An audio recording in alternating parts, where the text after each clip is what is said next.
अध्यक्ष जी बहुत बहुत धन्यवाद।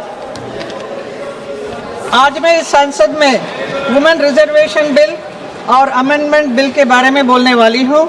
मैं सिर्फ एक सांसद के रूप में नहीं बल्कि इस देश की करोड़ों महिलाओं की आवाज़ बनकर बोल रही हूँ। आज का दिन देश के लिए बहुत ही महत्वपूर्ण और भावात्मक दिन है।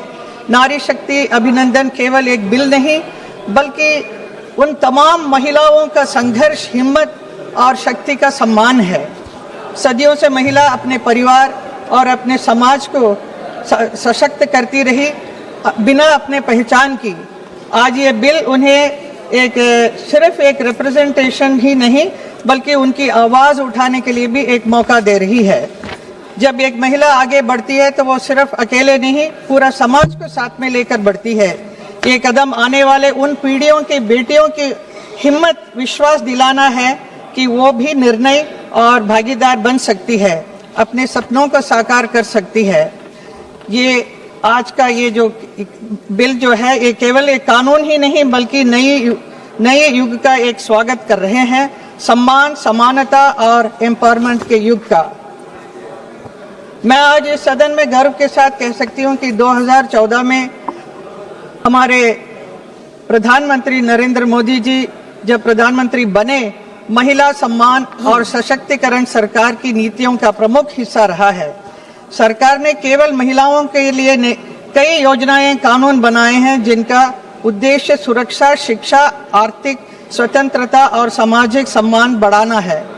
बेटी बचाओ, बेटी पढ़ाओ, उज्ज्वला योजना, मातृवंदना योजना, स्वच्छ भारत मिशन, मिशन शक्ति, जन धन योजना, मुद्रा योजना, प्रधानमंत्री Awas Yojana, self help group, लखपति दीदी योजना, नमो ड्रोन दीदी योजना, नारी वंदन अभिनंदन, इन सभी प्रमुख उदाहरण थे। मैं कह सकती हूँ कि सरकार ने इस उद्देश्य के साथ उन्होंने किया कि योजनाएं लाना और कानून बनाना ही नहीं बल्कि उसके साकार भी किया है और परिवर्तन आज भी हम हर क्षेत्र में देख सकते हैं।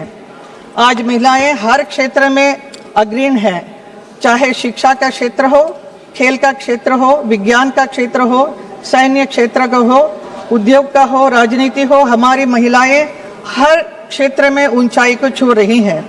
आज पृथ्वी से लेकर अंतरिक्ष तक कोई भी ऐसा स्थान नहीं है जहां महिलाएं नहीं पहुंची हैं। आज की महिलाएं हर जगह सफलता के झंडा गाड़ रही हैं। आज की महिला रॉकेट चला रही हैं, फाइटर प्लेन चला रही हैं, मेट्रो चला रही हैं। तो वही राष्ट्रपति द्रौपदी मुर्मू जी और हमारे वित्त मंत्री निर्मला सीतारमण जी अपने नेतृत्व से देश को नई दिशा दे रही हैं। ये सब संभव हुआ है भारतीय जनता पार्टी की सरकार की सोच से, नरेंद्र मोदी जी के संकल्प से और हमारी महिलाओं के साहस और सामर्थ्य से।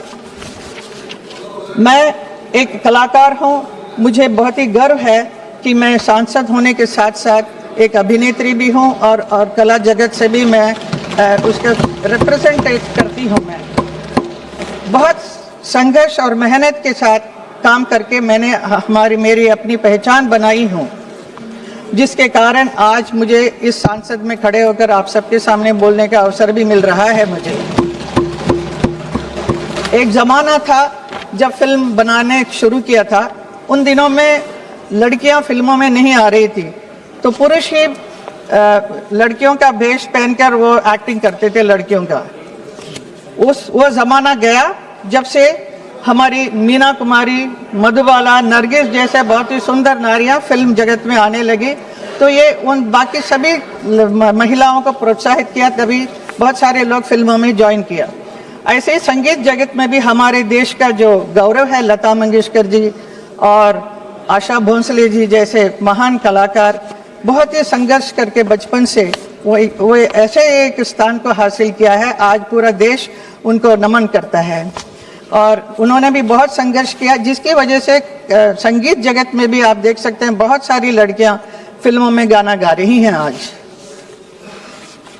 मैं बहुत हाल ही में आशा जी का निधन हुआ है, तो मैं उनको विनम्र श्रद्धांजलि अर्पित करना चाहती हूँ, आशा भोंसले जी का। कुछ दशक पहले मैं भी जब फिल्मों में आई थी तो मुझे भी एक फिल्म, मेरी पहली फिल्म थी सपनों का सौदागर, उसमें भी मैंने एक बंजारन का रोल किया था, वो भी आत्मनिर्भर, self reliant, self independent role किया था फर्स्ट फिल्म में। उसके बाद सीता और गीता, आप मालूम है गीता का रोल कैसा था, और ऑफ कोर्स बसंती का रोल शोले में, तो टांगे चलाकर वो अपना जीवन यापन करने लगी। ऐसे आत्मनिर्भर वाली कैरेक्टर्स बहुत किया मैंने, जिसकी वजह से हमारे ग्रामीण महिलाओं को भी बहुत ही प्रोत्साहित मिला, वो लोग भी बहुत आगे बढ़ने लगी। इसके अलावा मैंने पुलिस इंस्पेक्टर का भी रोल किया, उससे भी बहुत इफेक्ट हुआ है।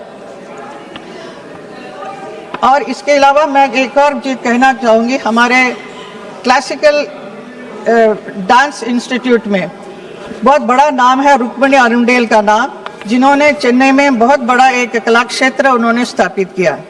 एक ज़माना था जहाँ पे मंदिरों में डांस किया करते थे सिर्फ देवदासी लोग, जो बाकी बड़े घर की लड़कियाँ डांस नहीं सीखते थे, उसे अच्छा नहीं माना जाता था। तो लेकिन रुक्मिणी अरुंडेल जी ने इतना प्रोत्साहित किया और आगे बढ़कर बहुत सारे लड़कियों को उन्होंने प्रोत्साहित करके स्टेज पर भी वो लोग आज भरतनाट्यम करते हैं। और एक रुक्मिणी देवी अरुंडेल ने प्रेरणा लेकर महिलाएं नृत्य के क्षेत्र में आगे आई। आज शास्त्रीय नृत्य कला को, डिवाइन आर्ट और नृत्यांगना को सम्मान की दृष्टि से समाज में देखा जाता है। माननीय अध्यक्ष, 73rd कॉन्स्टिट्यूशनल अमेंडमेंट और 74th कॉन्स्टिट्यूशनल अमेंडमेंट द्वारा महिलाओं के लिए कम से कम 33% आरक्षण अनिवार्य किया गया है। बाद में कई राज्यों ने इसे बढ़ाकर 50% कर दिया है। पहले स्थानीय शासन में महिलाओं की उपस्थिति बहुत कम थी, अब वो सरपंच, पार्षद और मेयर के रूप में सक्रिय हैं और बहुत बढ़िया काम कर रही हैं हर क्षेत्र में। इससे जल, शिक्षा, स्वास्थ्य, स्वच्छता जैसे मुद्दों को प्राथमिकता मिली जो सीधे आम जीवन से जुड़े हैं। 50% महिला आरक्षण ने स्थानीय शासन को अधिक समावेशी, संवेदनशील और प्रभावशाली बनाया है।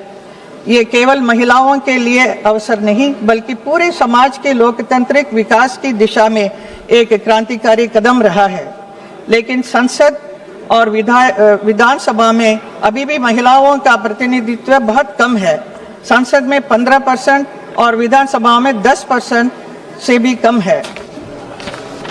Madam kindly conclude madam. कभी कभी ये पूरा करने के लिए नरेंद्र मोदी जी के नेतृत्व में सरकार ने 2023 में नारी शक्ति वंदन अधिनियम लाया और अब वो संविधान संशोधन लाया गया है ताकि संसद, विधानसभाओं में महिलाओं को 33% आरक्षण दिया जा सके।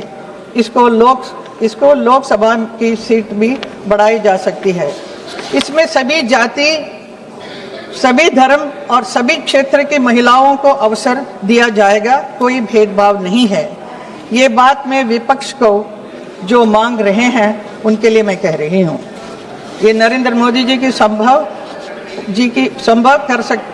नरेंद्र मोदी जी ही ये संभव कर सकते हैं। उन्होंने अपने संकल्प से ये संभव किया है, मैं उन्हें बार बार नमन करती हूँ।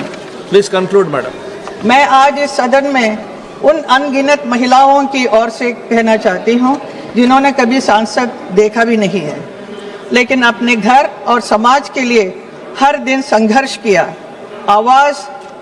जिनकी आवाज़ कभी इस सदन तक नहीं पहुँच पाई, ये बिल उनके लिए है, उनकी आशाओं के लिए है, उनके अधिकारों के लिए है। माननीय श्री ये बिल बेटी के लिए है, अपने गांव से निकलकर देश की सेवा करना चाहते हैं जो। ये विधेयक उस माँ के लिए है जो अपने बच्चों के बेहतर भविष्य का सपना देख रही है। ये बिल जो है उस हर महिला के लिए है जो अपनी पहचान, सम्मान के लिए लड़ रही हैं। लेकिन मैं ये भी कहना चाहूँगी कि महिला सशक्तिकरण केवल कानून बनाने से नहीं होगा, हमें समाज की सोच बदलनी होगी, हमें बेटियों को बराबर अवसर देना होगा, हमें परिवार और समाज में सम्मान देना होगा। Ma'am, I call the next speaker, kindly conclude ma'am. हर क्षेत्र में महिलाओं की भागीदारी बढ़े, महिलाएं आगे बढ़े, आत्मनिर्भर बने, यही मैडम काइंडली कंक्लूड मैडम है। और मैं please conclude madam, please conclude. अंत में मैं के माध्यम से सदन के सभी साथियों से अनुरोध करती हूँ कि हम सभी दलगत राजनीति से ऊपर उठकर इस बिल का समर्थन करें, यही मेरी मांग है।